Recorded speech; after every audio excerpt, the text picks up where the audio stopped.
Dobro, mi smo učenici 3. razreda Gospodarske škole Varaždin.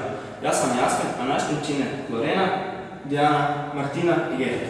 Pomoću ovog video uretka želimo vam predstaviti našu školu i učeničku zadrugu Sunce koji djeluju prema načelima održivog razvoja. Papir čini 30% otpada u kućanstvima. Znate li da jedan list papira možemo reciklirati 3 do 6 puta prije nego što se raspada? Iz starog papira izrađujemo ukrasne kutije i košarice u kojima prodajemo proizvode naše zadruge. U sljedećim minutama pogledajte kako mi kroz naše djelovanje promičemo očuvanje prirodnog okoliša uz istodobno postizanje ciljeva ekonomske učinkovitosti.